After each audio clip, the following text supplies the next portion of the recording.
வணக்கம். இன்னைக்கு நம்ம வாழ்க்கையோட ஒரு முக்கியமான அம்சத்தை பத்தி, ஆனா நாம அடிக்கடி கண்டுக்காத ஒரு விஷயத்த பத்தி கொஞ்சம் ஆழமா பார்க்க போறோம். ஆமா. இதுக்காக உங்ககிட்ட இருந்து கிடைச்ச ஓஷோவோட உள்ளிருந்தும் வெளியிலிருந்தும் அப்படிங்கிற மூலத்தோட சில பகுதிகளை எடுத்திருக்கோம். சரி. நம்ம நோக்கம் என்னன்னா, வாழ்க்கையில எது நிஜமாவே நிலையானது, எது வந்துட்டு போறது, அதாவது தற்காலிகமானது ம். அப்படிங்கறத தெளிவா புரிஞ்சுக்கணும். எது சாராம்சம், எது தற்செயல். கரெக்ட். இந்த தற்காலிகமான விஷயங்கள்ல நாம் ஒரு பிடிப்பு வச்சிருக்கோம் இல்லையா? ஆமா, ரொம்பவே. அது எப்படி நமக்கு கஷ்டத்தை கொடுக்குது, அப்புறம் நிலையானதை புரிஞ்சுக்கிட்டா எப்படி அமைதி கிடைக்கும், இத பத்தி தான் இன்னைக்கு பார்க்க போறோம். நிச்சயமா. இந்த மூலங்கள் என்ன சொல்லுதுன்னா, நம்ம பொதுவா ஒரு மாரி மெய்யியல் உறக்கத்துல இருக்கோம். மெய்யல் உறக்கமா? ஆமா. அதாவது விழிப்புணர்வு குறைஞ்சு கிட்டத்தட்ட இயந்திரத்தனமா இயங்கிட்டு இருக்கோம். ரோபோட் மாதிரி? மூல காரணம்னு இந்த பார்வை சொல்லுது. ஓ, சரி சரி. இத விளக்குறதுக்கு ஒரு நல்ல சீன கதை இருக்குன்னு சொன்னீங்களே? ஆமா. துங்மன் வு பத்தின கதை. ஆமா. வெய்நாட்டை சேர்ந்த துங்மன் வு அவரோட மக இறந்தப்ப அவர் கொஞ்சம் கூட துக்கப்படலையாம். ஆமா. ஏன்? அவர் சொன்ன காரணம் நம்ப எல்லாரையும் யோசிக்க வைக்கும். அத வச்சு இந்த அலசல ஆரம்பிக்கலாமா? என்ன சொல்றீங்க? நிச்சயமா. அது ரொம்ப ஆழமான கதை. அதிலிருந்து ஆரம்பிக்கிறது ரொம்ப பொருத்தம். சரி, அந்த துங்மன் வு மக இறந்தப்ப துக்கப்படல.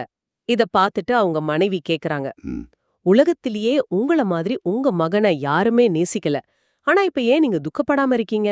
அப்படின்னு. அதுக்கு ஒரு சொன்ன பதில் ரொம்ப எளிமையா இருக்கும், ஆனா ஆழமா இருக்கும். அவர் சொன்னாரு, இதுக்கு முன்னாடி எனக்கு மகன் இல்லாம இருந்தப்ப நான் துக்கமா இல்லையே.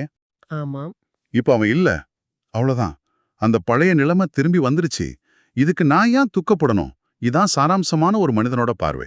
இது கேக்குறதுக்கு கொஞ்சம் ஒரு மாதிரி அதிர்ச்சியா இருக்குல்ல? நாம என்ன நினைப்போம்? அன்பு அதிகமா இருந்தா இழப்பும் துக்கமும் அதிகமா இருக்கும்னு தானே? ஆமா, பொதுவான கருத்து அதுதான். அப்போ அவர் மகனை சரியா நேசிக்கலையா? இல்ல இல்ல, அப்படி அர்த்தம் இல்ல. இந்த மூலங்கள் வேற ஒரு கோணத்தை காட்டுது. ஒருத்தர் உயிரோட இருக்கும்போது அவரை நீங்க முழுமையா, உண்மையா, நிறைவா நேசிச்சிருந்தீங்கன்னா, ம். அவர் மறைஞ்சதுக்கு அப்புறம் வர்ற துக்கத்துல குற்ற உணர்வோ இல்ல செய்யாம விட்டோமேங்கிற அந்த வலி இருக்காது. ஹோஹோ. ஆனா சரியா அன்பு காட்டாம கடமைய செய்யாம தவறு விட்டிருந்தா அந்த நபர் போனதுக்கு அப்புறம் தாங்க முடியாத துக்கமும் குற்ற உணர்வும் வரும். அது ஒரு பெரிய பாரமா மாறிடும். அப்போ துங் மென் வோட நிலையில அவர் மகனை முழுமையா நேசிச்சதாலையும் வாழ்க்கையோட இந்த தற்காலிகத்தன்மைய உணர்ந்ததாலையும் அவர் துக்கப்படலன்னு சொல்லலாமா? அது ஒரு முக்கியமான காரணம். மகன் இருக்கிறது ஒரு நிலைமை, இல்லாதது இன்னொரு நிலைமை. இது ரெண்டுமே வந்துட்டு போகும்னு ஒரு ஆழமா புரிஞ்சிருக்காரு. சரி. இது நம்மள அடுத்த கட்டத்துக்கு கூட்டிட்டு போகுது. அந்த மெய்யியல் உறக்கம். ஆமா, அத பத்தி சொல்லுங்க. நாம உடல் ரீதியா இல்ல, ஒரு மாதிரி உள்நிலையில தூங்கிட்டு இருக்கோம், விழிப்புணர்வு இல்லாம. எப்படி சொல்றது? ஒரு ஆட்டோ பைலட் மோட்லயா? கிட்டத்தட்ட அப்படிதான். வேலை செய்றோம், யோசிக்கிறோம், உணர்றோம். ஆனா உள்ளுக்குள்ள ஒரு மயக்க நிலை. நாம உண்மையிலே விழிச்சிருக்கோமாங்கிறது ரொம்ப அரிதான தருணங்கள்ல தான் தெரியுது. இது யோசிக்க வேண்டிய விஷயம்தான். எல்லா ஆன்மீக பாதைகளோட முயற்சியும் இதுதான். இந்த தூக்கத்திலிருந்து நம்மளை எழுப்புறது. இன்னும் அதிக உணர்வு நிலையோட, அதிக பிரக்ஞையோட வாழ வைக்கிறது. சரியா சொன்னீங்க. இந்த தூக்கத்துக்கு ஆழமான காரணம் என்னன்னு பார்த்தா, பொருட்கள், உறவுகள், கருத்துக்கள். இது மேல நாம வச்சிருக்கிற ஆழமான பற்றுதல். ஐடென்டிஃபிகேஷன். ஐடென்டிஃபிகேஷன். ஆமா. அதாவது நம்மள அந்த பொருட்களோடயோ, உறவுகளோடயோ முழுசா அடையாளப்படுத்திக்கிறது. நான் யாரு அப்படிங்கறத மறந்துட்டு, எனக்கு என்ன இருக்கு, என்னுடையது என்ன, இதுலயே மூழ்கி போறது. இதுதான் வாழ்க்கையோட 2 அடுக்குகள் பத்தின பேச்சுக்கு வருது இல்லையா? சாராம்சமானது, தற்செயலானது. ஆமா. சாராம்சமானதுன்னா அது பிறக்காதது, இறக்காதது, நிரந்தரமானது. நம்மளோட உண்மையான இருப்பு, நம்ம விழிப்புணர்வு. சரி. தற்செயலானதுன்னா அது பிறக்கும், வளரும், வாரும், மறையும். பணம், பதவி, உறவு, நம்ம உடம்பு கூட, நம்ம எண்ணங்கள், உணர்ச்சிகள் எல்லாமே. ஆனா நாம பெரும்பாலும் இந்த தற்செயலான விஷயங்கள்லயே நம்ம முழு கவனத்தையும் போடுறோம். ஆமா. அதுல இருக்கிற பற்றுதல்னால அந்த சாராம்சமானத நம்ம அடிப்படையே மறந்துடுறோம். இந்த 20ஆம் நூற்றாண்டையே தற்செயலான நூற்றாண்டுன்னு ஓஷோ சொல்றாரு. ஏன்னா பொருள் சார்ந்த விஷயங்களுக்கு அவ்ளோ முக்கியத்துவம். அலெக்சாண்டர் எவ்வளவு பெரிய வீரர், கடைசியில காலி கையோட தானே போனாரு. ஆமா.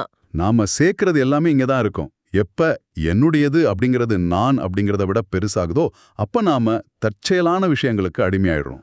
ஆனா ஆனா நான் மையமா இருந்து என்னுடையது வெறும் கருவியா மட்டும் இருக்கும்போது நாம எஜமானர்களா இருக்கோம். இது அகங்காரத்துக்கும் உண்மையான நானுக்கும் உள்ள வித்தியாசத்தை நல்லா காட்டுது. கரெக்ட். அகங்காரங்கிறது என்னுடைய விஷயங்களோட ஒரு தொகுப்பு. என் சொத்து, என் நம்பிக்கை, என் படிப்பு, என் அனுபவம். ஹம் ஆனா உண்மையான நான் இதெல்லாத்தையும் தாண்டி இருக்கு. நம்ம அடிப்படை இருப்பு, பீயிங். இந்த சாராம்சமான நான் தான் ஜென் மரபுல ஆதிமுகம்னு சொல்றாங்க இல்லையா? ஆமா, ஒரிஜினல் ஃபேஸ். அந்த கேள்வி ரொம்ப சுவாரஸ்யமானது. நீங்க பறக்கறதுக்கு முன்னாடி உங்ககிட்ட இருந்த முகம் இது, சத்தத்துக்கு அப்புறம் உங்ககிட்ட இருக்க போற முகம் இது, அது கண்டுபிடிங்கன்னு சொல்றாங்க. ம் நாம கண்ணாடியில பாக்குற முகம் அது நம்ம முகம்தான். ஆனா அதுவும் தற்செயலானதுதான், மாறிட்டே இருக்கும். அடுத்தவங்க சொல்ற கருத்துகளும் அதே மாதிரி கண்ணாடிகள் தான். அப்படியா? ஆமா, கணவன், மனைவி, நண்பர்கள், எதிரிகள் ஒவ்வொருத்தரும் நம்ம மேல ஒரு கண்ணாடியை பிடிப்பாங்க. ஒருத்தர் அழகுன்னு சொல்லுவாரு, இன்னொருத்தர் அசிங்கம்னு சொல்லுவாரு. சரிதான். ஒருத்தர் புத்திசாலிம்பாரு, இன்னொருத்தர் முட்டாளும்பாரு. இந்த கண்ணாடிகள்லாம் நம்ம மேலோட்டத்தை தான் காட்டும், இல்லனா அவங்களோட விருப்பத்தை காட்டும், நம்ம ஆழத்தை இல்ல. இந்த கண்ணாடிகளை நம்ப ஆரம்பிச்சா நாமளே பல துண்டா உடைஞ்சு போயிடுவோம் போல இருக்கே. நிச்சயமா குழம்பி போயிடுவோம். நம்ம உடம்பு கூட தற்செயலானதுதான். இளமை, முதுமை, ஆரோக்கியம், நோய் மாறிட்டே இருக்கு. அப்போ நாம யாரு? நாம நம்ம சுற்றளவு இல்ல, நாம நம்ம மையம். தற்செயலான விஷயங்கள்ல வாழ்றவன் சுற்றளவிலேயே சுத்திட்டு இருப்பான். சாராம்சமானதை பிடிச்சவன் மையத்துல நிப்பான். இந்த மெய்யியல் உறக்கத்தை பத்தி, தற்செயலான விஷயங்கள்ல நாம எப்படி மாட்டிருக்கோன்னு விளக்க ஒரு யூத கதையும் வருதுல்ல? ஆமா, அந்த தூங்கு மூஞ்சி கதை. ஆமா, ஒருத்தன் எப்ப பார்த்தாலும் தூங்கிட்டே இருப்பானா. மீட்டிங், பார்ட்டி, எங்க போனாலும் தூக்கம்தான். தெருவுல நின்னுட்டு கூட தூங்குவானா. நம்ப முடியல. ஒரு தடவை பெரிய தீ விபத்து நடந்தப்ப கூட அவன் தூங்கிட்டு இருந்திருக்கான். அப்படியே படுக்கையோட தூக்கிட்டு வந்து வெளியில போட்டிருக்காங்க. அட கடவுளே. அவன் கல்யாணத்துல கூட பாதியில தூங்கிட்டானா. சரி, அப்புறம்? ஒரு நாள் அவன் வழக்கம் போல தூங்கிட்டு இருந்திருக்கான். அப்போ உலகம் அழிஞ்சு போச்சான். முழிச்சு பாக்குறான், மனைவி இல்ல, வீடு இல்ல, ஜன்னல் இல்ல, தெரு இல்ல, ஒண்ணுமே இல்ல. ஒரே வெற்றிடான். ம், அவனுக்கு ஒரே குழப்பம். என்ன நடந்துச்சுன்னே புரியல. ஆனா அவனோட முதல் எண்ணம் என்ன தெரியுமா? என்ன? சரி, தூங்கலான்னு. ஆனா படுத்து தூங்க கூட இடம் இல்ல. அப்பதான் உலகம் அழிஞ்சிடுச்சுன்னு உணர்றான். உலகம் அழிஞ்சதுக்கு அப்புறம் அவன் என்ன கவலைப்பட்டான்னு சொல்றதுதான் இன்னும் வேடிக்கை. சொல்லுங்க. முட்டை விலை என்னவா இருக்கும்? நாளைக்கு எப்படி வேலைக்கு போறது? என் பொண்டாட்டி பணத்தோட ஓடி போயிட்டாலோ? கேஸ் கம்பெனிக்கு பாக்கி கொடுக்கணுமே? காலையில குடிக்கிற மால்டட் பால் எப்படி கிடைக்கும்? இதெல்லாம் தான் அவன் கவலைகள். இது ஒரு குறியீடு மாதிரி இல்ல? ஆமா.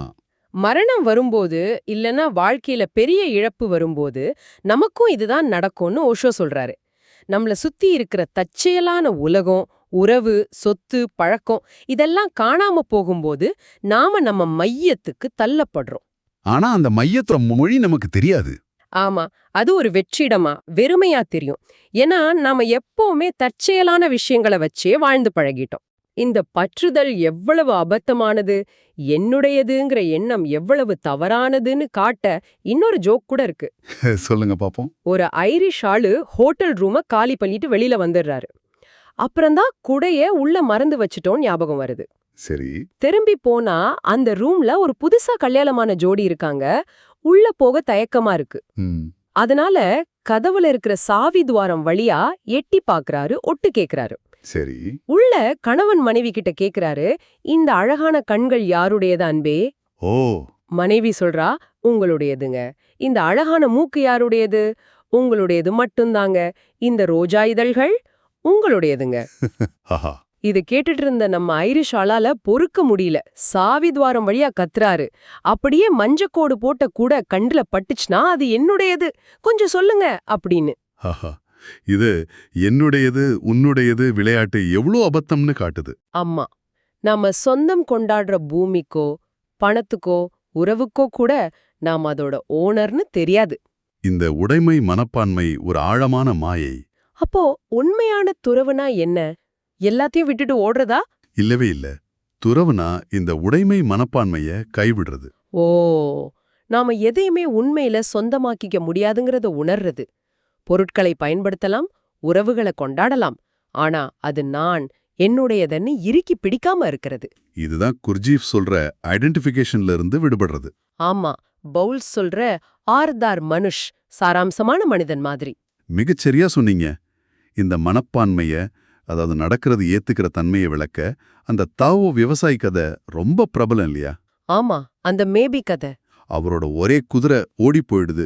ஊர்க்காரங்க வந்து ஐயோ பாவம் துரதிர்ஷ்டம்னு சொல்றாங்க. அதுக்கு அவர் என்ன சொன்னாரு? இருக்கலாம், மேபி.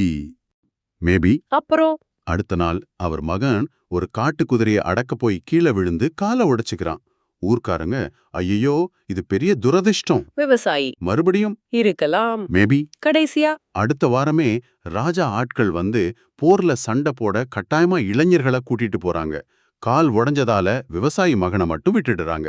ஊர்க்காரங்க நீ ரொம்ப கொடுத்து வச்சவன், இது அதிர்ஷ்டம்னு சொல்றாங்க. விவசாயி வழக்கம் போல ஆமா, இருக்கலாம். மேபி. இதுதான் தற்செயலான விஷயங்களோட நிச்சயமற்ற தன்மைய புரிஞ்சுக்கிட்டு அதிகமா சந்தோஷப்படாம அதிகமா துக்கப்படாம ஏத்துக்கிற மனநிலை.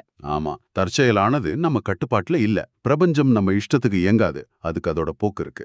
இந்த தற்செயல் தன்மையை உணர்ந்த வாழ்ந்த ஒரு பிரதம மந்திரி கதை கூட இருக்கு. ஆமா, அவர் ஒரு காலத்துல பிச்சைக்காரரா இருந்தவர். ஆமா, பெரிய பதவிக்கு வந்த பின்னாடியும் அரண்மனையில ஒரு ரூம்ல தன்னோட பழைய கிழிஞ்ச பிச்சைக்கார உடைய வச்சிருந்தாராம். எதுக்கு? தினமும் காலையில அந்த ரூமுக்கு போய் அந்த உடைய பார்த்து, நான் ஒரு காலத்துல பிச்சைக்காரன், இந்த பதவி நிரந்தரம் இல்ல, இது தற்செயலானதுன்னு தனக்கு தானே சொல்லிக் கொள்வாராம். இது அவர் அகங்காரத்துல இருந்து காப்பாத்திருக்கணும். நிச்சயமா. கடைசியில ஒரு பதவியை விட்டு போக வேண்டிய நிலைமை வந்தப்போ அமைதியா அந்த ரூமுக்கு போய் அந்த கிழிஞ்ச உடைய போட்டுக்கிட்டு அரண்மனையை விட்டு வெளியில போனாராம். எப்படி வந்தாரோ அப்படியே போனாரு. இடையில கிடைச்ச பதவி ஒரு தற்செயல்னு மறக்கவே இல்ல. இது ரொம்ப ஆழமான புரிதல். உண்மையை சொல்ல போனா உலகத்துல உச்சக்கட்ட வெற்றியை அடைஞ்சவன் தான் தோல்வியோட வெறுமையை நல்லா உணர்வான். எப்படி? ஏன்னா தற்செயலான எல்லாம் கிடைச்சும் உள்ளுக்குள்ள சாராம்சமான ஏதோ ஒண்ணு குறையுதுன்னு அவனுக்கு தெரியும். அமெரிக்க அதிபர் தியோடர் ரூஸ்வெல்ட் கதை ஒன்னு சொன்னீங்களே. ஆமா, அவர் பெரிய வரவேற்போட நாடு திரும்பும்போது அதே கப்பல்ல வந்த ஒரு ஞானி அவரை வரவேற்க வந்த சில நண்பர்கள் கிட்ட, பரவாயில்ல நான் இன்னும் வீடு வந்து சேரலன்னு சொன்னாராம். அதாவது இந்த வெளி உலகம் நம்ம உண்மையான வீடு இல்லைன்னு அர்த்தமா? ஆமா, அது தற்செயலானது. நம்ம முயற்சியானாலதான் எல்லாம் நடக்குதுன்னு நினைக்கிறதும் ஒரு மாயேதான்னு சொல்றதுக்கு அந்த கனடா மந்திரவாதி கதை நல்ல உதாரணம். ஆமா, அவர் ஒரு கம்பிளிய ஆட்டினா வடக்கு ஒளி நிறம் மாறுமா. வருஷ கணக்கா எல்லாரும் அதை நம்புனாங்க, அவரும் நம்பினாரு. அப்புறம் ஒரு நாள் அந்த கம்பளி காணாம போயிடுச்சு. ஆனா வடக்கு ஒளி வழக்கம் போல நிறம் மாறிச்சு. அப்பதான் தெரிஞ்சது அது கம்பளியால நடக்கலன்னு. ஆமா, வாழ்க்கையும் அப்படித்தான். நம்ம கட்டுப்பாடுங்கிறத பெரும்பாலும் ஒரு மாயை. வாழ்க்கையோட சண்டை போடுறதுல அர்த்தம் இல்ல. அப்போ என்ன செய்யணும்? சாராம்சமான உலகம் நம்ம உள்ளுலகம். அங்க முயற்சி தேவையில்ல, சரணடைதல் தான் முக்கியம். அந்த மலையிலிருந்து குழந்தைய கயிறு கட்டி இறக்குன தாவரவியலாளர் கதை மாதிரி. ஆமா, கீழே நின்ன அப்பா பயத்துல நடுங்கிட்டு இருக்காரு. ஆனா குழந்தை சிரிச்சுட்டே, நான் ஏன் பயப்படணும், கயிறு என் அப்பா கையில தானே இருக்குன்னு கேட்டுச்சு. இதுதான் நம்பிக்கை. பிரபஞ்சத்து மேல வாழ்க்கை மேல வைக்கிற நம்பிக்கை. ஆமா, அந்த ஆற்றலோட ஓட்டத்தோட தன்னை இணைச்சுக்கிறது. ஆனா தற்செயலான உலகத்தோட லாஜிக் வேற மாதிரி இருக்கு. முல்லா நர்ஸ்ருதீன் பூனைக்குட்டிய கார்ல போட்டிட்டு சவுக்கால் அடிச்ச மாதிரி. ஆமா, கட்டாயப்படுத்தி கட்டுப்படுத்தி எதையாவது சாதிக்கலாம்னு நினைக்கிற எண்ணம். இல்லனா ஒரு பழைய காலத்து அழகான கதவு கைப்பிடி கிடைச்சதுன்னு அதுக்காகவே ஒரு பெரிய வீடு கட்ட நினைக்கிற மாதிரி. சின்ன சின்ன தற்செயல் வெற்றிகளை வச்சு வாழ்க்கையோட பெரிய சித்திரத்தை வரைய நினைக்கிறோம். அது பெரும்பாலும் ஏமாற்றத்துல முடியும். அப்போ ஓஷோ பார்வையில 2 விதமான அணுகுமுறை இருக்குன்னு சொல்லலாமா? ஆமா, ஒன்னு வீரனோட வழி, வாரியர் வே ஆஃப் த வாரியர்னு போராடுறது, கட்டுப்படுத்துறது. இன்னொன்னு சன்னியாசியோட வழி, வே ஆஃப் த சன்னியாசன், சரணடைறது, ஏத்துக்கிறது, வாழ்க்கையோட இசைஞ்சு போறது. சாராம்சமான மனிதன் எப்படி இருப்பான்? சோம்பேறியாவா? இல்ல, அவன் செயல்படாம இருக்க மாட்டான். ஆனா அவன் செயல்ல பதட்டம், வன்முறை, ஓவரான முயற்சி இருக்காது. அவன் ஆற்றலோட இயல்பா பயணிப்பான், பிரபஞ்சத்தோட ஒரு கருவியா இருப்பான். இந்த சாராம்சமான பார்வை வந்துட்டா துன்பத்து கூட ஒரு அர்த்தம் தெரியுமா? ஆமா, முள்ளும் வந்து ரோஜாவை பாதுகாக்குது, ராத்திரி வந்து பகலுக்கு ஓய்வு கொடுக்குது, மரணம் வந்து வாழ்வை புதுப்பிக்குதுன்னு புரியும். இருமை ஒரு முரண்பாடா தெரியாது, ஒரு முழுமையா தெரியும். அப்போ உலகம் அழகாதான் தெரியும். சில சமயம் கஷ்டமா இருந்தாலும் அதுவும் அந்த அழகோட ஒரு பகுதி தான். சொர்க்கத்துல கூட எப்பவும் பாடிட்டு இருக்க மாட்டாங்களே, சந்தோஷத்துக்கும் ஓய்வு வாணும்ல. இப்ப நாம ஆரம்பத்துல பார்த்த துங்மென் வு கதைக்கு வருவோம். அவர் ஏன் துக்கப்படல? ஏன்னா அவருக்கு மகன் இல்லாத போதும் அவர் துக்கப்படல. அந்த நிலைமை இப்ப திரும்ப வந்துடுச்சு, அவ்வளவுதான். எது தற்செயலானதோ, அதாவது மகன் இருக்கிறது இல்லாதது, அத அவர் முழுசா ஏத்துக்கிட்டாரு. ஆமா, எது நிலையானதோ அவரோட இருப்பு, அவரோட விழிப்புணர்வு, அதுல அவர் உறுதியா நின்னாரு. இங்கே உண்மைங்கிற வார்த்தையோட அர்த்தமும் முக்கியமா இருக்கு. ஆமா, மேற்குலக சிந்தனையில உண்மைனா யதார்த்தமானது. ரியல். ஆனா கிழக்குல குறிப்பா இந்த மூலங்கள்ல உண்மைனா நித்தியமானது, இட்டர்னல். தற்காலிகமானதும் ஒரு விதத்துல யதார்த்தம்தான், கனவு மாதிரி. ஆனா அது நிஜமான உண்மை அல்ல. ஏன்னா அது நிரந்தரம் இல்ல. அப்போ கடைசி கருத்து என்ன? இதுதான், தற்செயலான விஷயங்கள்ல பணம், பொருள், உறவு, புகழ், வெற்றி, தோல்வி இதுல நம்மள முழுசா அடையாளப்படுத்திக்கிட்டு பற்று வச்சா துன்பம் நிச்சயம். அதுக்கு பதிலா சாராம்சமான விஷயத்துல நம்ம உண்மையான இருப்பு, நம்ம விழிப்புணர்வு, இதுல நிலைச்சு நின்னா கிடைக்கிறது ஆனந்தம், சச்சிதானந்தம். இருப்பு, உணர்வு, பேரின்பம் கலந்த நிலை. ஆஹா, இன்னைக்கு நாம பேசினதுல இருந்து எடுத்துட்டு போக வேண்டிய முக்கியமான பாடம் என்னன்னா, நம்ம உள் விழிப்புணர்வு தவிர மத்த எல்லாமே, ம் நம்ம உறவுகள், உடைமைகள், நம்ம உடம்பு, சமூக நிலை, இன்பம், துன்பம் இது எல்லாமே தற்செயலானது. வந்துட்டு போகும், மாறிட்டே இருக்கும். இத நம்ம ஞாபகம் வச்சுக்கணும். இதோட அர்த்தம் உலகத்தை விட்டு ஓடணும், எல்லாத்தையும் துறக்கணும்னு இல்ல. இல்ல. மாறா அது மேல நம்ம வச்சிருக்கிற அது இறுக்கமான பிடிப்ப, அந்த உடைமை மனப்பான்மைய, அந்த ஆழமான பற்றுதல விடணும். இது முழுக்க முழுக்க ஒரு அகப்பார்வை மாற்றம். இன்னைக்கு இருக்கிறது நாளைக்கு இல்லாம போகலான்னு உணர்ந்து, நிலையான நம்ம உள் மையத்துல, நம்ம பிரக்ஞையில ஆழமா நிக்கணும். ஆமா, நீங்க ஒரு காலத்துல ஒண்ணுமே இல்லாம இருந்திருக்கலாம். அப்ப கூட சந்தோஷமா இருந்திருக்கலாம். இருக்கலாம். எதிர்காலத்திலயும் அது சாத்தியம்தான். இந்த புரிதல் வந்துட்டா வாழ்க்கையில வர்ற மாற்றங்கள், இழப்புகளால வர துக்கத்தோட தீவிரம் குறையும். தும்மன் ஊ மாதிரி சாராம்சமான விஷயத்துல நிக்க இது உதவும். இந்த உரையாடலோட இறுதியில நீங்க உங்களையே சில கேள்விகள் கேட்டுக்கலாம். என்ன கேள்விகள்? உங்க வாழ்க்கையில எது தற்செயலானதுன்னு நீங்க நினைக்கிறீங்க? நீங்க எது மேல ரொம்ப ஆழமா பற்று வச்சிருக்கீங்க? எது போனா நீங்க உடைஞ்சு போவீங்கன்னு நினைக்கிறீங்க? மத்தவங்க சொல்ற கருத்துக்கள், கண்ணாடிகள் காட்டுறத தாண்டி உங்களுடைய ஆதிமுகம் எதுவா இருக்கும்? இந்த கேள்விகளோட கொஞ்ச நேரம் இருந்து யோசிச்சு பாருங்க. இது ஒரு புதிய தேடல் ஆரம்பிக்க உதவலாம்.